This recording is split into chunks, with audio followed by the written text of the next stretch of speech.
আজকে অনেক দিন পর তোমাদের মাঝে চলে আসলাম সুন্দর একটা স্পেশাল ব্লগ নিয়ে। এই ব্লগটা সম্পূর্ণটাই আমাদের 7 বছর বিবাহ বার্ষিকী উপলক্ষে করা হয়েছিল, সেটাই তোমাদের সাথে শেয়ার করব। এবং আমরা কীভাবে ছোটোখাটোভাবে ঘরোয়াভাবেই বিবাহ বার্ষিকীটা পালন করেছিলাম সেটাই তোমাদের মাঝে শেয়ার করব। আশা করি তোমাদের সবার কাছে ভালো লাগবে। হ্যালো এভরিওয়ান, আসসালামু আলাইকুম। আশা করি সবাই ভালো আছো।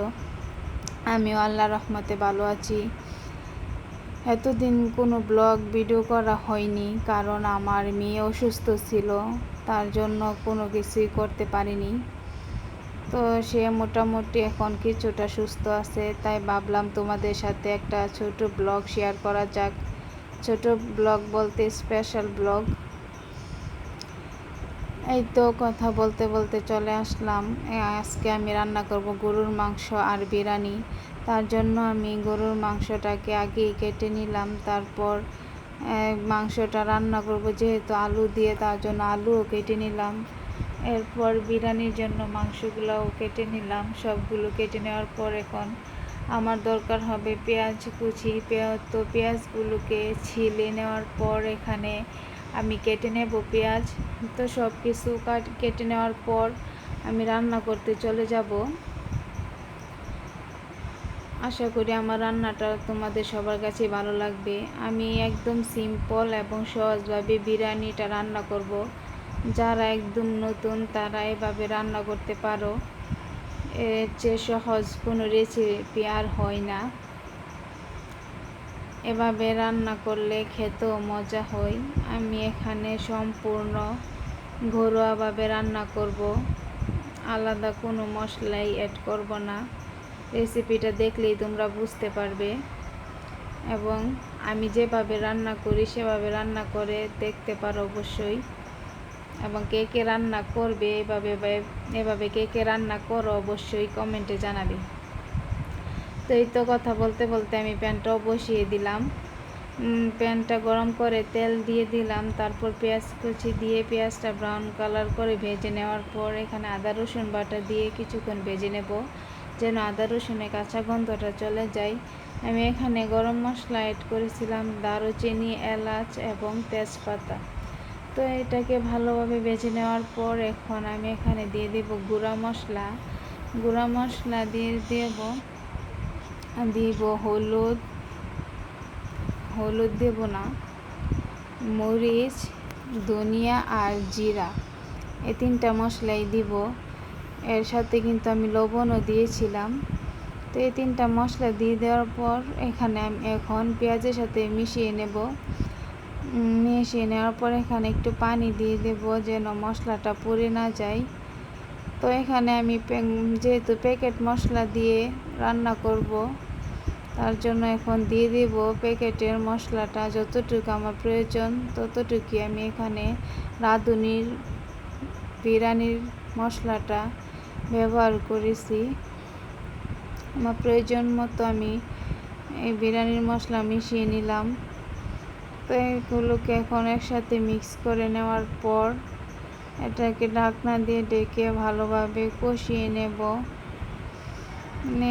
নেওয়ার পর এখন আমি দিয়ে দেবো বিরিয়ানির জন্য আগে থেকে কেটে রাখা মাংসগুলো। আমি এইগুলো ভালোভাবে ধুয়ে নিয়েছিলাম। তো মাংসগুলো দিয়ে দেওয়ার পর এখন ভালোভাবে মিশিয়ে এটাকে ঢাকনা দিয়ে ঢেকে রান্না করব যতক্ষণ না সিদ্ধ হয়। আমি কিন্তু মাঝখান দিয়ে অনেকবারই নেড়ে দিয়েছিলাম যেন নিচ দিয়ে লেগে না যায়। এই তো আমি ঢাকনাটা দিয়ে দিলাম। ঢাকনা খোলার পর আপনারা দেখতেই পাচ্ছেন কি সুন্দর কালার হয়েছে এবং তেলটাও উপরে ভেসে উঠেছে। মাংসটাও মোটামুটি সিদ্ধ হয়ে গিয়েছে। তো এখন আমি এখানে পোলাও চালটা দিয়ে দিলাম। আমি এই চালটা 20 মিনিটের মতন ভিজিয়ে রেখেছিলাম, তারপর ধুয়ে সেঁকে রেখে পানিটা ঝরিয়ে নেওয়ার পর আমি মাংসের সাথে ভালোভাবে মিশিয়ে এটাকে অনেকক্ষণ সময় নিয়ে ভেজে নেব। ততক্ষণই ভাজবো যতক্ষণ না নিচ দিয়ে লেগে না যায়। তো এই পর্যায়ে আমার ভাজাটাও শেষ। এখন আমি এখানে গরম পানি দিয়ে দেব। এখানে কিন্তু মনে রাখতে হবে, যেহেতু আমি চালটা ভেজে রান্না করেছি তার জন্য গরম পানি অ্যাড করেছি। আপনারাও যদি এরকমভাবে রান্না করেন তাহলে অবশ্যই গরম পানি অ্যাড করতে হবে।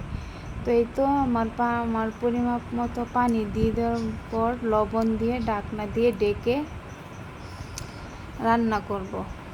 তো এই পানিটা শুকিয়ে গেল, এই পর্যায়ে আমি চুলাটা বন্ধ করে দমে রেখে দেব। ঢাকনা দিয়ে ডেকে দমে রাখার পর ফাইনাল দেখেন পানিটা পুরোপুরি শুকিয়ে গেল। আমার বিরিয়ানিটাও রান্না শেষ। আপনাদেরকে দেখাচ্ছি কতটা জর্জরা হয়েছে বিরিয়ানিটা। আপনার একবার হলো এভাবে বাসায় বানিয়ে দেখবেন কতটা মজা হয়। দেখেই বোঝা যাচ্ছে কীরকম জর্জরা হয়েছে।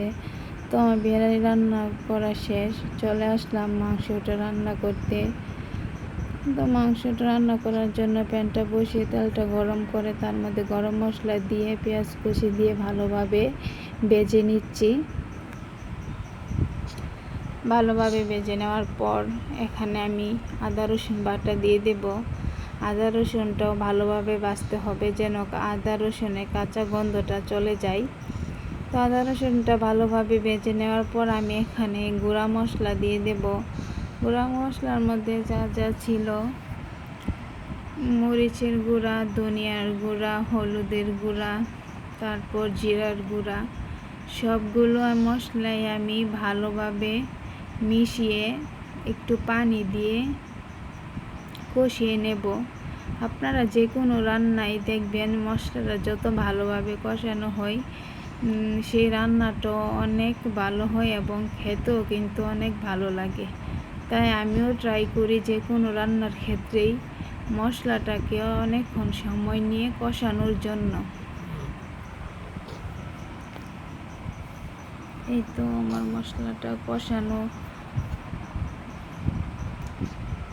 আমার মেয়েও ঘুম থেকে উঠে যাচ্ছে, তার জন্য ভয়েস দিতে একটু সমস্যা হচ্ছে। সবাই এটাই একটু ভালো চোখে দেখবে। তো আমার মশলাটা কষানো শেষ হয়ে গেল। এখন আমি এখানে মাংসটা দিয়ে দিলাম। মাংসটা দিয়ে আমি ডেকে রান্না করেছিলাম প্রায় অনেকক্ষণ। মাঝখান দিয়ে অনেকবার নেড়ে দিয়েছিলাম যেন নিচ দিয়ে লেগে না যায়।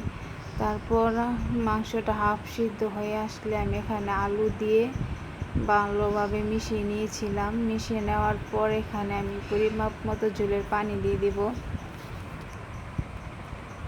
আমার যতটুকু প্রয়োজন মাংসটা সিদ্ধ হতে ততটুকু পানি দিয়ে দেব। এই তো পানি দিয়ে দেওয়ার পর এখন আমি এখানে লবণ দিয়ে দেব। লবণ দিয়ে ঢাকনা দিয়ে ডেকে রান্না করব যতক্ষণ না মাংসটা আর আলুটা ভালোভাবে সিদ্ধ হয়। তো ঢাকনা দিয়ে ঢেকে দেওয়ার পর এখানে আমি মাংসটা চুলা থেকে নামিয়ে নেব। নামিয়ে নেওয়ার আগে এখানে আমি ভাজা জিরার গুঁড়া এবং প্যাকেটের গরম মশলা দিয়ে দিলাম। দিয়ে এটাকে ভালোভাবে মিশিয়ে চুলা থেকে নামিয়ে নিলাম। আপনারা দেখতেই পাচ্ছেন আমার মাংস রান্নাটা কত সুন্দর হয়েছে এবং খেতেও কিন্তু অনেক ভালো হয়েছিল। তারপর আমার রান্না শেষ করার আগে এদিকে আমার হাজব্যান্ড বাসায় চলে আসলো। সে একটা কেক এবং ফুল নিয়ে আসলো আমার জন্য। আমি তো দেখে অবাক ভাবছিলাম এবার কোনো কিছু হবে না, কারণ যেহেতু আমার মেয়ে অসুস্থ। তারপরও সে ছোটোভাবে একটু সারপ্রাইজ দিল আমাদের সবাইকেই। এই তো ফুলটা। তারপর আমরা সবাই মিলে কেকটা কেটে নিলাম। কেটে নেওয়ার পর দেখেন ফাইনাল লুক আমার মেয়ে কেকটাকে কী অবস্থা করেছে।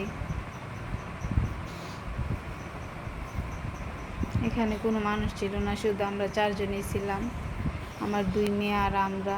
সবাই ভালো থাকবেন। যাদের কাছে আমার ব্লগটা ভালো লাগে অবশ্যই আমার চ্যানেলটাকে সাবস্ক্রাইব করবেন এবং লাইক কমেন্ট শেয়ার করবেন। ধন্যবাদ। নতুন নতুন ভিডিও দেখার জন্য অপেক্ষা করেন।